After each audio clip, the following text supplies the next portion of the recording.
Hi, magandang hapon din sa'yo, Bombo JP. Mm. Yes po, As Doc. usual, nice to see you again. Mukhang, Mm. ano sabi mo, medyo sensitive yata yung topic natin, pero Mm. may term yata dyan. Tabu yata itong mga terms na yan, yung pag-uusapan natin. Pero Yes. kailangan talaga natin pag-usapan yan kasi very concerning din. Yes po, Doc. Kasi lately din po, parang nakikita natin yung pagtaas din no, ng mga cases or yung bilang ng mga tao na na-addict sa panonood ng mga malalasubang na bagay at hindi natin ma-deny din na baka ilan din sa kanila o karamihan pa nga ay habang nanonood mga ganitong klaseng bagay ay nagre-resort into pag-feed ng kanilang sexual desire hanggang sa ito nga no Doc Glenn, nagkakaroon sila ng excessive masturbation kahit sensitive ang ating topic ngayon pero napaka-concerning din dahil ilan lamang to sa mga topic na hindi masyadong pinag-uusapan dahil nga ayun nga bilang sa nabuo na siya sa society na parang masyadong sensitive or masyadong kadiri para sa mga mas bata pa. Pero ay nga po Dok no, mahalaga itong mabigyan linaw sa ngayon. Yes, Mm. actually, yung nabanggit mo sa akin, Mm. yung topic natin ngayon, it was because of yung, ano ba yun, yung lumabas na ordinance na Yes po Dok. shut down ng porno sites, di Yes ba? po Dok. Well, sa opinion ko, dapat talaga uh, i-control ang porno sites. Mm. It's a good move sa government na i-control, pero meron din akong kontrang opinion din dyan kasi Mm. Yes po. yung napag-usapan natin last week, sa akin yung main concern is yung control ng use ng gadgets yung Mm. Yes po. control ng use ng computers, laptops, etc. Mm. which is on the abusive side ng yung mga hindi karapat dapat na gumamit ng ganon. Yung mga child, mga underage, mga minors. So, ang Mm. nangyayari ngayon, yung otherwise, yung good instrument, yung good things are being abused and used improperly. Okay? Yes po Dok. Kasi kung binanggit mo yung pornography, para yung bibigyan mo pornography as a bad reputation Mm. in one perspective, kasi kung talagang titingnan ng mga bata, minor, hindi naman dapat kasi hindi na naintindihan ang proper use. Pero Yes po. when pornography is properly used, it can actually improve yung marital intimacy and reduce sexual inhibitions So Mm. in one perspective, actually may benefit ang pornography. Pero Mm. Yes po. yung perspective ng government is nakakasama dahil ginagamit nga ng isang minor na hindi dapat, di ba? So Mm. yan ang opinion ko. So i-control nga natin ang use, access ng pornography para makontrol natin yung abuse or misuse nitong mga yung pornographic sites. Ganun yun. Mm. Yes po, Doc. And going back po dahil dun sa pinaka-root kasi no, Doc, no, dahil sa panonood nila ng mga sexual materials kaya sila nagre-resort into masturbation. Pero in other term no, Doc, sa medical terms natin, pwede po bang mabigyan mo natin ng linaw yung ating mga batang kabombo kung ano nga ba itong benefits ng masturbation in terms of health and ano po yung mga negative effects naman din po nito para mabigyan linaw din po natin kung bakit po nila kailangan din na makontrol ka ng sarili sa paggawa ng gintong klaseng aktibidad. Okay. Well, maganda nga yung topic na yan in both perspectives, ano. Yes po. The actual yung activity, the act of masturbation. Mm. Kung titingnan mo lahat ng mga internet sites natin, kung tignan mo sa mga medical books, etc., yung mga psychological book, whatever, yung mga babasahin mo, whatever perspective ng pag-aaralan mo regarding masturbation, ang sasabihin talaga nila, masturbation is a natural and safe act, okay? So wala sila nakikita bang yung harmful Mm. yung aspects of masturbation, Mm. okay? But on one side is masturbation is never and cannot be a good physical substitute for the actual sexual intercourse Ganun yan Mm. So hindi mo naman dapat palitan 'yan, pero you have to resort to that masturbation in some circumstances, okay? Yes po, So Doc. ngayon, yung titingnan naman natin ng ano, yung what's the bad side of masturbation, okay? Mm. Sa akin lang, yung personal opinion ko is there really is nothing harmful about masturbation. Mm. The only bad thing about masturbation is because it is a time-consuming habit. Okay? So yung sinasabi ng time-consuming, actually, when it becomes compulsive masturbation, para bang wala kang naiisip kung hindi mag-masturbate. Kasi Mm. yun nga, yung pag-usapan natin kanina, you get yung pornography material, you watch pornography sites, para ba nagiging priority mo is mag-access ka nito sa mga pornography. Kaya ka Mm. nagre-result ka na sa masturbation. Masturbation in itself is not harmful. Ang Mm. problema lang is too much time is used in that particular activity. So Yes when you po. use yung devote too much time, it could be damaging in the sense na hindi mo na nagagawa yung trabaho mo, hindi mo Mm. nagagawa yung schoolwork mo, hindi mo nagagawa homework mo. Tapos yung mga pagkisama sa mga kaibigan mo, nawala na. Yung samahan ng mga pamilya, nawala na. Tapos Mm. yung mga social, imbes na manood ka ng Pacquiao ngayon, ikaw Mm. nag-masturbate ka na lang. O Yes ano po. nangyari sa yung social life mo? Yun, Mm. yun ang harmful effects ng masturbation. It Mm. takes you away from the natural activity na dapat mong i-prioritize. Mm. And yun din po, Dok, 'no, matanong din po natin, bakit po yung mga tao na once na nakaranas na ng, masturbation, eh, inuulit-ulit na po nila? Ano po yung parang nangyayari po sa katawan natin kung bakit hinahanap-hanap po ito ng, pangangatawan natin once na naramdaman natin or na-taste na po natin yung satisfaction ng ma-masturbate po? Well, actually, that explains the good side of masturbation, okay? Mm. Yung masturbation is generally a benefit to your health because Mm. eto lagi ko discuss sa other programs ko is the act of endorphination. Mm. Endorphination is the act of when your body produces internal mga hormones that Mm. actually help in healing and making you happy. Ganun yon. Yes po. So endorphin, the end when you masturbate and actually reach the climax, yung orgasm sinasabi nila, Mm. it's pleasurable eh. Masarap nga. Okay, when you ejaculate, well, after Mm. the process, you actually improve your sleep. You're in a better mood. Tapos yung dati mong stress levels parang nawawala. Yes po, Tapos Dok. your whole body in an orgasmic state, your whole body is relaxed. Okay? Mm. So this is the effect of orgasm where most of the you endocrines of your body actually are secreted and produce a total relaxation of body which creates the good feeling of yung masturbation. Ganun, kaya maraming result. It's like an addiction eh. Ganun. Parang yung Yes. drugs din. When you take drugs, you Mm. get the high. When you masturbate, you get the good, pleasurable feeling. So that's why it becomes yung addicting. Yes po, Doc. And yun nga po, Doc, na nabanggit niyo din na, nakakatulong itong masturbation sa pagkakaroon ng parang happiness and also sa healing, ng katawan. Pero at the same time po, Doc, 'no, kapag nasobrahan kasi yung pagma-masturbate, nagkakaroon din ng mga problem sa pangangatawan ng tao. And, kung tama po tayo, no, Doc, 'no, isa dito is yung pagkakaroon ng, erectile dysfunction, And, paano po ito nangyayari po, Doc, na kapag sumosobra naman po, nagkakaroon naman po siya ng, problem sa ating katawan po?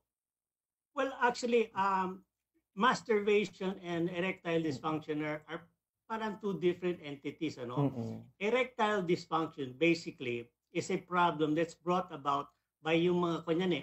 Ang problema ng erectile dysfunction is yung the problem with circulation do sa ari ng lalaki. Okay? Mm. In order for a male to achieve erection, there has to be an adequate blood flow into the male organ, into the penis. Okay? Kasi nagpapatigas ng penis ng lalaki is yung blood flow na Mm. nagpapatigas. Ngayon, kung merong barado doon sa blood flow, yung mga ugat ng penis, na walang pumapasok ng dugo, hindi talaga tatayo yan. Hindi talaga titigas. So, Yes po. primarily, it's a circulation problem, okay? And masturbation, actually, when you look at the benefit of masturbation, when we talk about erectile dysfunction, if you masturbate frequently and Mm. not too much, you're actually promoting the circulation into the male organ. So you ask me, if you masturbate regularly, I mean, not too much, but I mean, if you're a normal male, I mean, the statistics say if you're a normal male, you will have masturbated at least once a week, manang ganon. And masturbating actually stimulates the circulation in the male organ, Mm. and you can actually prevent long-term erectile dysfunction. Because yung term din natin, misuse or no use will lead to damage. If you don't use your organ, darating din ang Mm. araw, hindi na talaga tatayo yan. Yes po, Doc. And yun din po, Doc, 'no, sa pagkakaroon po ba ng excessive masturbation, naapektuhan na rin po ba nito yung, pagiging healthy ng sperm cell ng isang lalaki po? Yes, well Mm. actually, meron ding research studies na sinasabi nila yung the results of yung seminal fluid Mm. pertaining coming from masturbation rather than the actual sexual act, kulang-kulang daw eh. Because Mm. in masturbation, actually it's in para bang minadali ang process, di ba? Yes po. In the actual sexual intercourse, there is a time where you achieve the orgasm. And in that period of time, you leading up to the actual orgasm ejaculation, there is seminal fluid, there's production of the sperm, etc. So tamang timpla ang nangyayari when you have Mm. actual intercourse. When you have masturbation or parang premature ejaculation, may Mm. kulang dun eh. Pwedeng kulang yung sperms, pwedeng Mm. yung hindi magandang klaseng sperm, pwedeng kulang yung seminal fluid, pwedeng sumobra ang mga ganun yan eh. So Yes the po, Doc. chemical constituency of the seminal fluid from masturbation is not equivalent or para ba lesser quality than the ejaculation from the actual sexual intercourse. Mga Mm. research studies yan eh. Yes po, Doc. And may nababasa rin po kasi tayo, online po, Doc, dahil sa excessive masturbation, hindi po sila nagkakaroon ng, healthy na sperm cells kaya hindi rin po sila nagkakaroon daw ng or hindi niya rin daw po nabubuntis yung kanyang asawa. Paano po ito katotoo po, no, Doc, 'no, na kapag hindi po healthy yung sperm cell ng isang lalaki, nagiging baog po ba siya or, hindi naman po? Hindi, actually that's part of an unproven myth, okay? Mm. Because um when you ejaculate, ano, when you ejaculate, a male produces millions of sperm, okay? Mm. And the sperm production actually is very fast. Eh. A male can produce sperm actually when a male ejaculates, you can actually ejaculate frequently, actually 3 times within 3 hours, ganun eh. And Mm. the sperm count within the 3 ejaculations is insignificant enough to produce pregnancy in a partner, okay? Yes po. So, if there is a problem with sperm count, sabihin natin, regardless of the number of masturbations, ano, kung sperm count ng lalaki to begin with is medyo mababa, in the third ejaculation, di syempre mas mababa yan kaysa first, di ba? So if you're attempting to produce a child do sa mga isang marital yung marriages na wala pa mga anak, you Mm. have to abstain from ganun yung masturbation para you in the act of trying to produce, you have the maximum number of sperm counts, okay? Yes po. Pero hindi natin pwedeng sabihin na lalaki lang ang may problema. Yes Kasi po. in mga problems ito, mga babae din eh, yung sinasabi ng baog yung lalaki. Mm. May baog din ng babae eh. Yung ovary count ng babae minsan wala din eh. So kahit na sufficient ang sperm count ng lalaki, kung may problema din ng babae, hindi rin mabubuo. Yes po, Doc. And dun din po, Doc, 'no, pagdating naman po sa mga kababaihan siyempre may way din po sila ng pagsa-satisfy ng kanilang, sexual needs po. Ano naman po yung parang, nagiging epekto po sa kanilang pangangatawan kapag sila naman po yung nakakaranas nitong excessive masturbation po? Well, in general, Mm. masturbation is good for one's health because it's satisfying eh. It Mm. brings you to an orgasm, and orgasm in general is healthy, okay? Yes po. Yung in this past month pa lang eh, marami ako nababasa. In this past month pa lang current both genders, lalaki at saka babae, mas marami sa lalaki ang nagmamasturbate in 1 month kaysa babae. Pero babae meron din, okay? Because, well, sa akin, when females have to resort to masturbation, it can actually mean two things. If it's in a marital relationship, yung babae, mas frequent ang masturbation niya, hindi siya satisfy ng partner niya. It could be because yung lalaki naman, may inhibitions, gano'n. So, nagmamasturbate na lang siya, imbis na yung act with the spouse. So, yan ang mga nagiging problema. Pero masturbation in general for men and women is generally good because when a woman cannot achieve orgasm because parang pagkukulang, this leads to dissatisfaction, it leads to hypertension, it leads to dissatisfaction, and everything else that follows na hindi siya na-satisfy. Yes po, Doc. And yun po, Doc, na syempre para maiwasan po natin ito nga pagkakaroon ng excessive masturbation. In terms po in medical po, ano po ba yung parang recommended po na ilang beses lamang na mag-masturbate ng isang tao sa isang araw or sa isang linggo po para hindi po sila or di po ito makapekto sa kanilang pangangatawan po? Actually good question. Marami maghihintay ng sagot ko diyan. Ano bang considered too much masturbation? Well, yung nasabi ko kanina, it depends on your lifestyle eh. Ganon. If you're a very busy person, you don't have time to masturbate eh. Ganon yan eh. Okay, so para bang sinasabi nila, meron date night eh. Kung wala ka pang asawa, wala ka bang partner, yung magre-result ka na lang sa masturbation. O kung kailan ka may oras, eh kung araw-araw may oras ka, di araw-araw na lang. Okay? Pero kung masyado kang busy, buti nakaka-masturbate ka na once a week. Parang gano'n.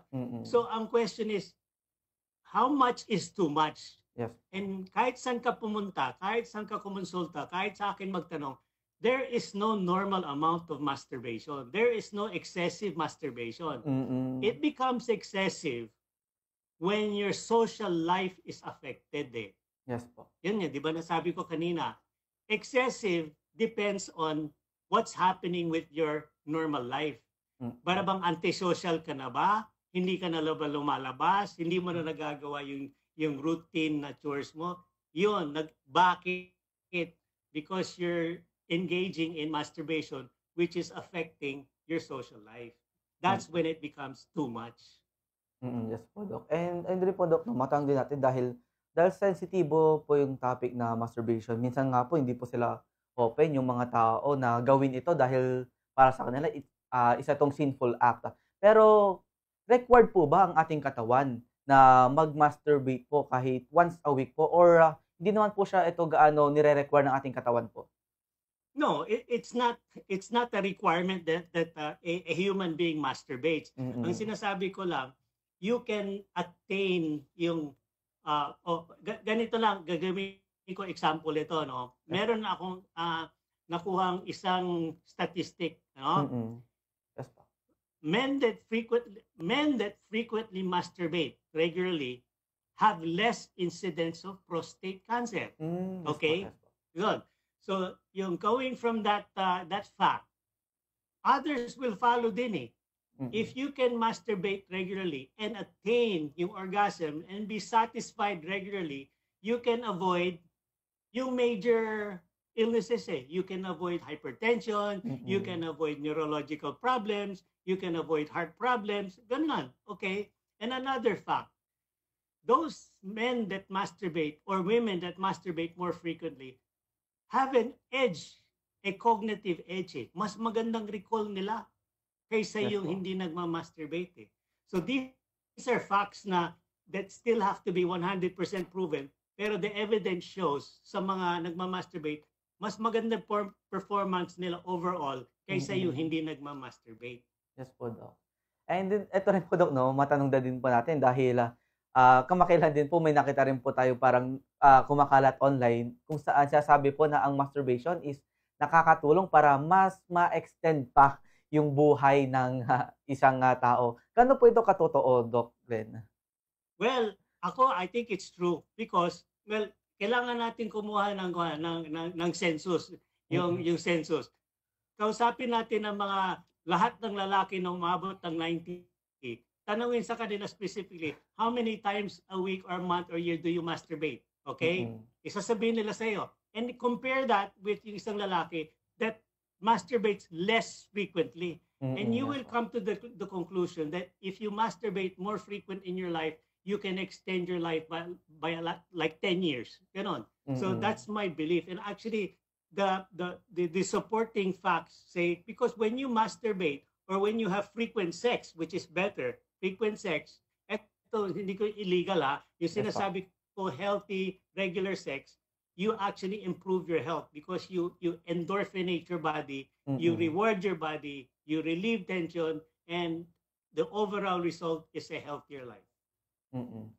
Yes po, Dok. Kaya ito, nagpapatunay rin po, Dok, na nakaimportante din po na pag-usapan yung ganitong klaseng topic dahil hindi naman lahat ay alam na may magandang epekto itong pagmamasturbate, lalo na sa emotional and the physical aspect ng tao. Lalo na, no, Doc Glenn, sabi niyo nga po, naglalabas siya ng endorphin na nakakatulong para sumaya ang isang tao. And at the same time, sa physical aspect naman ay nakaka-help siya para makaiwas sa iba pang mga klaseng sakit Yes. tulad ng sakit sa puso, no, Doc Glenn. Kaya anong pong, Tama. kayo po, Doc, ano po sa tingin niyo po kung bakit may mga tao pa rin po na hindi po open sa mga ganitong klaseng sensitibong topic po? Well, that's part of yung mga inhibitions ng tao. Kasi para bang, Mm. when you talk about your personal life and your personal lifestyle, whatever, there are, para bang sa 10 taong kausap mo, Mm. meron 5 dyan mag-a-agree sa'yo. And Yes. meron dyan 5 na magdi-disagree sa'yo.